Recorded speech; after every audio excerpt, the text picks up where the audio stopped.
Hey guys, welcome to another episode of Story Time. So today's episode is gonna be about my relationship. In fact, a love-hate relationship.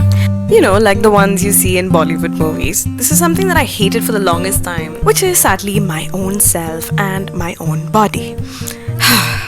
You see, I was a very skinny kid up until 5th grade when I started putting on a lot of weight.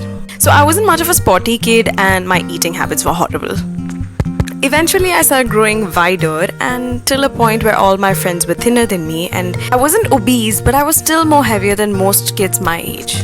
I had a lot of friends and family crack fat jokes, and it came to a point where I was embarrassed and I accepted it.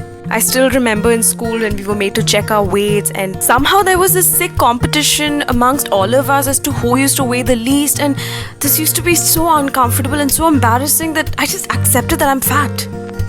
But I guess it was only in 8th grade when I started noticing how other girls my age were getting more attention from boys, and then there was me with this weird unibrow and a weird smile, and I just concluded that I'm not pretty. I guess this is when I started hating myself and started becoming insecure about my looks. Fast forward to the last few years of school when actually things changed for me.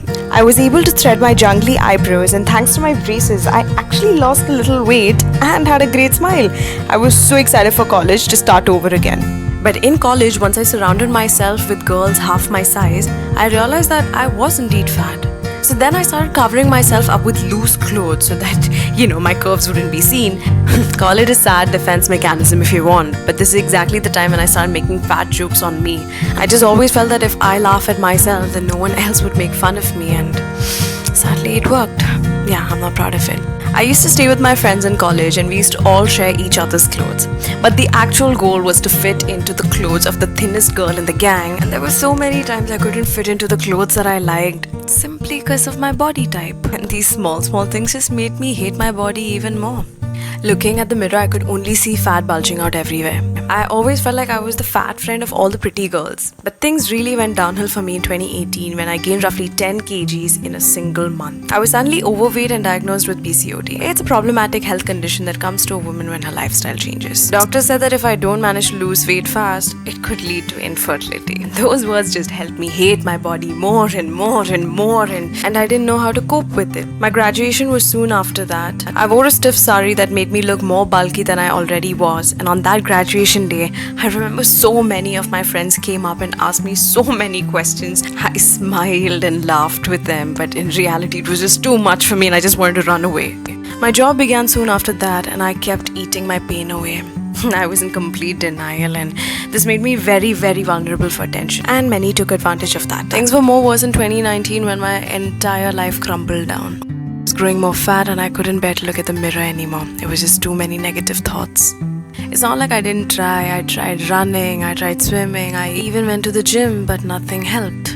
The thing with PCO is that it's a vicious cycle. You can't lose your weight because you have PCO, and you can't cure PCO because you're overweight. Losing weight was the only way to break the cycle, but this was difficult because of my condition. I felt my body couldn't do it. Gradually, my hate just kept increasing and increasing and increasing. I had zero love and respect for myself, and my body became the canvas to my brushes of blades. Even when I set out to follow my dreams, I realized my size made me unfit for most of the options. I was around 75 kgs at this time and I couldn't even walk up the stairs. It was around this time that I became really good friends with 2 girls, and these 2 girls were really, really thin. I was jealous of them, thinking that their lives were easier. Over the course of our friendship, there were many times when I came across instances where people used to comment on them just because they were thin. And that was really, really hurtful words. But it was at that time it hit me that no matter what someone does, if they're thin or fat, people are still gonna point fingers at them. You're never gonna satisfy everyone, so might as well satisfy yourself. I genuinely thought of becoming healthy at that point of time. My only goal was to climb up that stairs, and this pushed me to invest in a program where I could actually be healthy, not thin, just healthy. It was during the lockdown I genuinely understood how just being consistent can work magic. I simply worked out every day because I had a lot of time. And trust me, it was very, very difficult. But achieving small goals, like even touching my toes, became my motivation. I took my workout and diet very seriously for the next 3 months, and eventually I ended up losing weight. You must think that this is the end of the story and I ended up falling in love with my body, but no, bro. This is life. This is not a Bollywood movie. It wasn't love, but this feeling of realization that my body never gave up on me, even when I gave up on it many years back. It burned the 12 years hateful fact in less than 3 months. So, in the month of May, my body lost around 12 kgs of weight and cured the impossible PCO. Yay! Now again, this is not a fat to fit story. This is a story of how I started appreciating my body, appreciating myself, and this love didn't sprout overnight. I could never like myself because I could never fit into society's standards of beauty. I mean, come to think of it, back in 5th grade when people were body shaming me, I didn't do anything for myself but just accept it. I mean, if I had stood up for myself back then probably things would have been different today.